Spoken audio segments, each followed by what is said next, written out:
Today's session is one that cuts deep because we're tackling an issue that holds so many of us back: low self-esteem.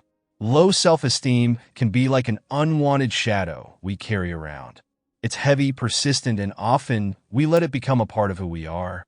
Many of us believe that our current self-esteem is something we're stuck with forever. It feels like it's woven into the very fabric of our being, making any attempt to change it seem like an impossible feat. Because of this belief, we hold ourselves back. We avoid pursuing promotions, give up too easily when things get tough, and ultimately resign ourselves to being good enough rather than striving for greatness. But deep down, you know that you're not average. There's a fire within you, a drive that wants to break free and show the world what you're truly capable of. Yet, every time you try to step out of the comfort zone, that low self-esteem pulls you back. It convinces you that you're not worthy, not capable, or not good enough. It's a cruel cycle, and one that many people never break free from. But here's the thing: your low self-esteem is not your identity. It's a learned response, a voice in your head that was planted there by experiences and opinions that don't define your true worth. You can change it. It just takes a bit of unraveling and a whole lot of intention. If low self-esteem really stemmed from a lack of skills or intelligence, then how do you explain those people who strut through life with unshakable confidence despite making mistakes or lacking expertise? Look at leaders and public figures who make errors, yet still command respect and act as if they belong at the top. It's not that they're more capable, it's that they believe they are. Self-esteem isn't tied to achievements or talent. It's rooted in how you see and value yourself.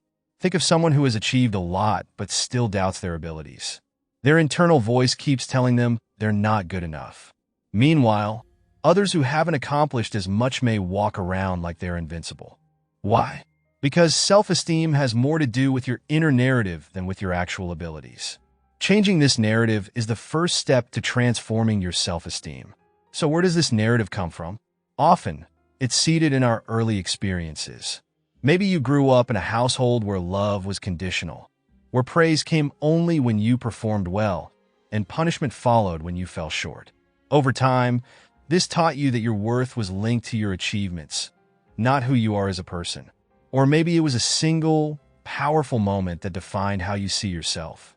You did poorly on a test, and someone called you stupid. Everyone laughed, and from that day on, you carried the label with you. Or perhaps you never quite fit in as a kid, always feeling out of place, wondering why you couldn't connect with others. These moments may seem small in hindsight, but to a child, they become monumental. They shape your perception of yourself, and that perception follows you into adulthood. But here's the good news: every feeling of low self-esteem has an origin. And if it has an origin, it means you can trace it, examine it, and rewrite the story.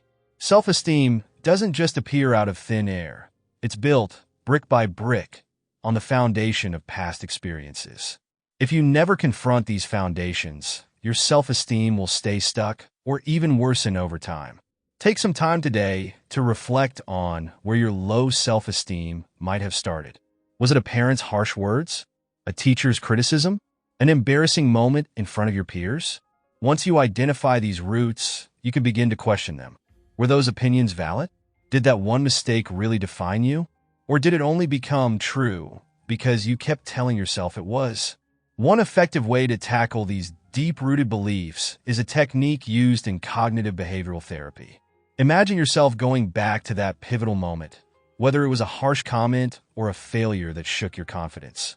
Picture your adult self stepping in and comforting your younger self. What would you say to that child? Would you tell them they're worthless? Of course not. You'd likely offer them reassurance, kindness, and encouragement. So why not offer yourself the same compassion now? Yes, it might feel silly at first, but this visualization exercise has been shown to have powerful effects. By revisiting these moments and reframing your thoughts, you start to break the cycle of self-criticism and replace it with understanding and support. It's about teaching your brain a new way to think about yourself. Now let's address the idea of self-acceptance. Just accept yourself. People say, as if it's the magic solution. But if it were that easy, we'd all be happy and confident, right? The truth is, self-acceptance is hard when you know you're not living up to your potential. When that inner voice tells you you're not good enough, it's tough to just accept that voice and move on. But self-acceptance doesn't mean giving up on growth. It means understanding that you're a work in progress. It's recognizing your flaws without letting them define your self-worth. You can strive to be better and still accept where you are right now. That's not weakness, that's strength. Today, start by identifying one belief you hold about yourself that's rooted in low self-esteem. Maybe it's, I'm not good enough, or I don't deserve success. Write it down. Now challenge it. Where did this belief come from?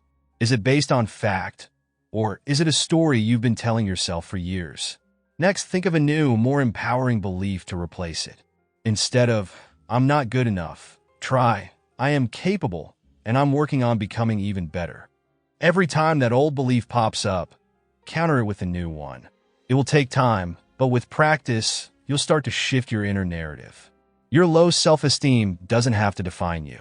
It's a part of your past, but it doesn't have to be your future. You are so much more than those old beliefs. You have the power to change, to grow, and to build a version of yourself that's rooted in strength and self-respect. Don't let a story written by others dictate your life. Rewrite it. You deserve nothing less. Until next time, keep pushing forward